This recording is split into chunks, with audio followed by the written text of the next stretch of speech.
Allah Azza wa Jal sera mécontent de moi. Ça c'est la taqwa. Et lorsqu'un musulman s'éloigne du haram, il le fait pour 3 raisons. Il le fait pour 3 raisons très rapidement. La première chose, son cœur doit être habité par la présence d'Allah. Il prend conscience que Allah Azza wa Jal est au-dessus de moi, comme le verset qu'on a cité tout à l'heure, Allah est proche de nous. Il sait pertinemment que Allah Azza wa Jal a créé des anges kiraman katibin ya'lamuna ma taf'alun, qui sont avec moi, qui notent mes actions. Il est conscient qu'Allah Ta'ala crée des anges, qu'Allah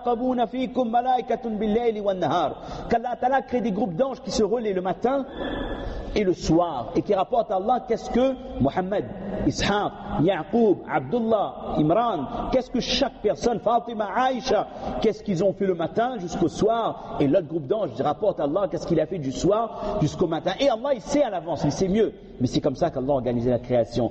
Et je dois développer en moi al-haya min Allah, la honte, la pudeur. Comment est-ce que je peux accepter que les anges vont rapporter que quand on est venu, oh Allah, le serviteur le matin, on est venu tôt, le serviteur dormait. Il s'est réveillé à 7 heures.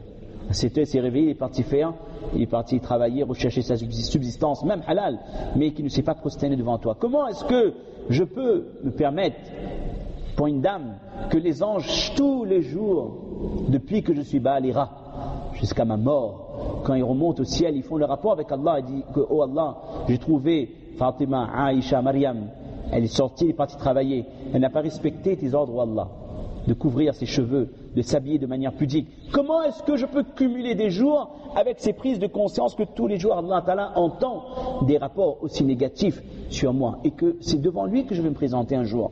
Mais quel visage je vais présenter auprès d'Allah Azza wa Jal avec autant de points négatifs? Quand je délaisse un péché, mes chers frères, je suis conscient que chaque péché que j'accomplis, il y a des shuhud, il y a mon corps qui témoignera contre moi le jour des comptes, il y a la terre, il y a la terre, l'endroit où on a fait le péché également qui témoignera le jour des comptes. Et on est conscient également que tous les lundis et les jeudis, Allah Ta'ala, il a le bilan hebdomadaire, on pourrait dire, de nos a'mal. C'est pour ça que le prophète sallallahu alayhi wa sallam tenait à jeûner les lundis et les jeudis, afin que lorsqu'Allah Ta'ala voit ses actions, il est en état de jeûne.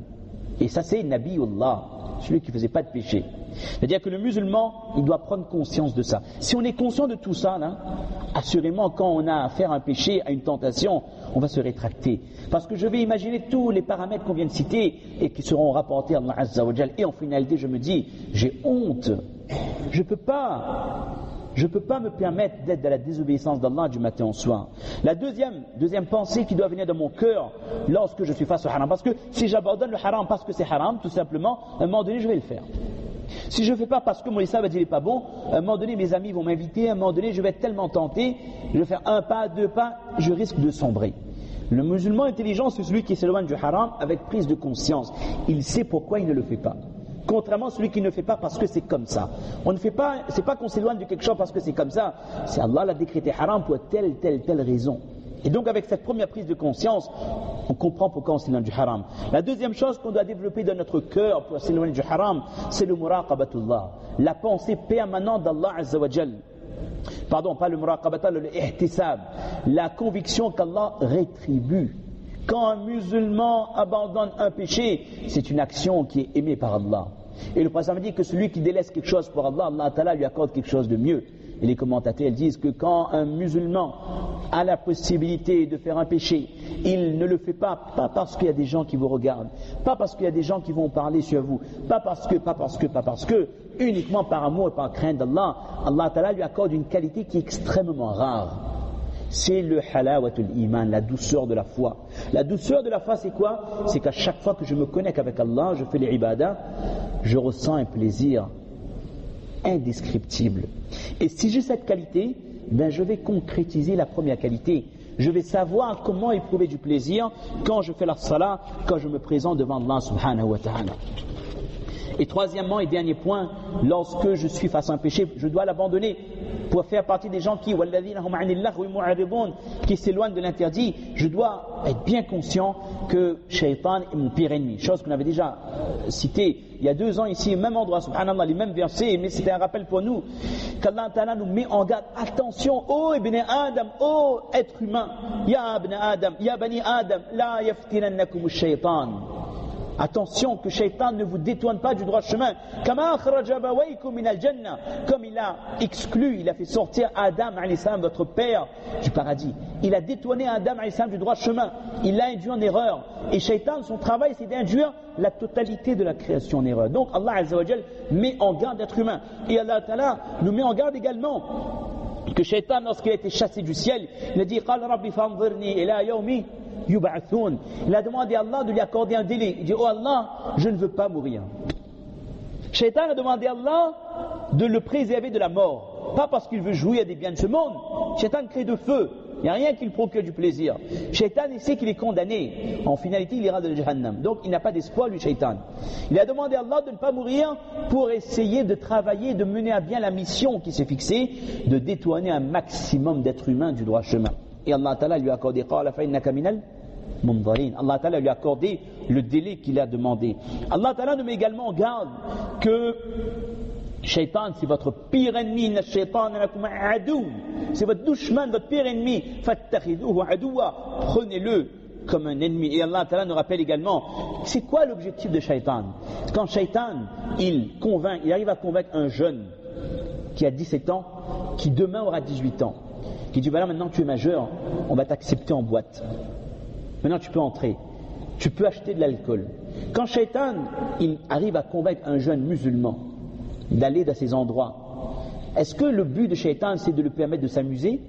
Est-ce que Shaitan dans sa tête il se dit que celui-là il fait trop la salat, il est trop fatigué, il travaille trop, il doit passer le bac, il est épuisé le pauvre, on va essayer de le détendre un peu. Est-ce que Shaitan il recherche notre bien-être? Dans ce cas, il aurait dû ouvrir un salon de spa, des trucs comme ça. Shaitan ne recherche pas notre bien-être.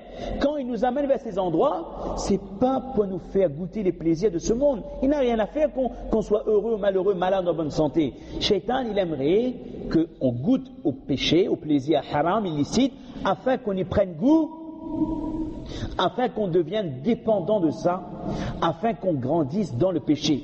Quand c'est un jeune, Shaitan il redouble de précautions, d'efforts, parce qu'il sait que le jeune, c'est-à-dire un shabab, un jeune homme, une jeune femme qui a passé sa jeunesse dans l'obéissance d'Allah, Allah Ta'ala lui a promis une place sous le trône d'Allah le jour des comptes. Vous voyez que Shaitan il va laisser cette occasion passer? Jamais il ne voudra pas. Vous voyez que Shaitan il va mettre de votre waswasa, tu es en vacances, fais i'tikaf. Jamais. Il va plutôt mettre dans votre esprit qu'il reste 7 jours, 8 jours. Dès que le Ramadan est fini, on fait un plan, on va aller à l'endroit, on va aller à Saint-Gilles, on va aller à Allah Musta'an, Nasalullah al-Afiyah. Shaitan aimerait vous faire perdre l'intégralité des cumuls des récompenses. Shaitan aimerait, le but final, Allah Ta'ala l'a annoncé clairement. Innama yad'u hizbahu liyakunu min ashabi as-sa'id. Shaitan essaie de ramener le maximum de gens avec lui pour que ces gens-là soient avec lui parmi les habitants de la fournaise, parmi les habitants du feu de l'enfer. C'est ça l'objectif de Shaitan, ramener un maximum de gens à travers les sorties, à travers l'alcool, à travers la drogue, à travers le manque de respect envers les grands, les parents, envers le mari, envers les manquements envers sa famille, le manquement en termes de pudeur, le manquement dans ce salat, bref, n'importe quel manquement au péché. Le but final de Shaitan, mes chers frères, c'est pas de nous faire profiter. C'est faux de croire que je viens pas à la salat parce que j'ai trop d'occupations dans mon travail. Si vous faites pas votre salat par rapport à votre travail, c'est pas que le travail occupe une telle place dans votre cœur. C'est pas vrai ça. C'est que Shaitan vous a persuadé. Shaitan vous a eu. Il a su faire passer le dunya avant le din. Et Shaitan, il veut quoi? Est-ce que vous pensez que Shaitan, ça n'importe que votre chiffre d'affaires de 2012 soit mieux que 2011 et que, alhamdulillah, vous allez connaître une certaine tranquillité, une pérennité de votre entreprise? Shaitan n'a rien fait de tout ça. Que vous gagnez 15 000 euros ou 2 000 euros, c'est pas ça son problème. Shaitan, son but, c'est quoi? C'est que le hubb dunya entre dans votre cœur, et qu'il puisse enlever la prise de conscience de l'au-delà. Il aimerait que de nos cœurs sorte ce verset وَاتَّقُوا يَوْمًا تُرْجَعُونَ فِيهِ إِلَى اللَّهِ. Il aimerait que chaque musulman finisse par oublier qu'il a un retour auprès d'Allah programmé, qu'on a un rendez-vous auprès d'Allah, et quitte, regardez bien ça, quitte à ce que ce musulman, de manière périodique, va être concentré de l'ibada, un mois dans l'année, le Ramadan il va se défouler à fond, ça ne dérange pas beaucoup Shaitan. Parce qu'il sait que 1 pour toi, 11 pour moi. 1 mois pour toi et pour Allah, mais 11 mois pour moi, et tout ce que je te dis. Donc si Shaitan a pu trouver ce deal avec nous, Hubbu Dunya dans notre cœur, on n'a plus de désir de l'au-delà, si le musulman n'est pas conscient de Turja'una fihi ilallah, son fikar de din restera périodique. Quand le Ramadan est terminé, son fikar de din se termine automatiquement. À travers tous les péchés, Shaitan aimerait que nous fassions partie de Ashab al-Sa'ir avec lui. C'est la seule créature qui est condamnée.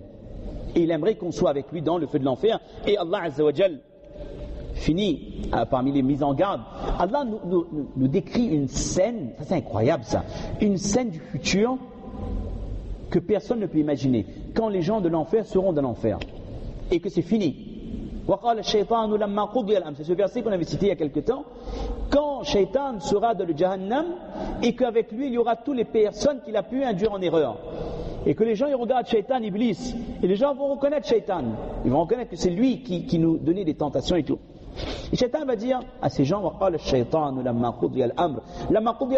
c'est la phrase qui tue ça. C'est-à-dire quand tout sera plié, on pourrait dire comme ça, quand ce sera fini, les gens du paradis sont dans le paradis et Allah a décrété Ya ahl al-jannah la maut, il n'y a plus de mort. Les gens du paradis vont exulter de joie. Et Allah Ta'ala va dire aux gens de l'enfer Ya ahl al-nar la maut, il n'y a plus de mort. Et les gens de l'enfer vont pleurer. Ils savent que quand on est dans ces parties, il n'y a plus de mort. Notre souffrance n'a pas de limite. Et les gens vont dire, Shaitan va dire à ces gens, quand il sait que sa mission est accomplie, dire que vous savez, Inna Allah wa'adakum wa'ad al-haq. Allah vous a fait une promesse. Et moi aussi je vous ai fait une promesse. Et vous avez préféré suivre en ce sens ce que moi je vous ai promis. Mais la promesse d'Allah était haq. Wa'ad al-haqqi. La promesse d'Allah elle était vraie. Shaitan il sait qu'il faut adorer Allah. Shaitan il sait qu'Allah est unique. Il a vu tout ça. C'est peut-être celui qui a le plus de iman yaqin après les anges. Il a vu tout ça. Il dit que la promesse d'Allah était vraie. Dans le Jahannam, il dit aux gens, ce qu'Allah a dit c'était vrai. Et moi je vous ai fait une promesse. Et ma promesse elle était vaine en ce sens. Et je ne vous ai pas obligé de me suivre. J'avais aucun pouvoir sur vous. Je vous ai juste invité vers le péché. J'ai invité cette femme à sortir habillée comme elle s'habille à l'occidental parce que elle a des collègues, elle a des gens qui vont le regarder. Elle dit que attention le regard des gens. Elle va dire que tu es une femme soumise, tu es une femme afghane, tu es la femme d'un taliban, tu te couvres les cheveux, au nom de quoi tu n'es pas une femme moderne, etc. Shaitan a essayé de mettre tout ça dans la tête des gens. Et pour les hommes, tu ne vas pas garder ta barbe mon frère, tu n'es pas Ben Laden, tu n'es pas Abu Musab Zarqawi, tu n'es pas telle personne. Les gens qu'est-ce qu'ils vont dire? Tu es à la Réunion, société occidentale, 20e siècle, il faut s'adapter. Ne me dis pas que tu vas développer tu vas garder ton commerce comme ça. Jusqu'à quand on aura dit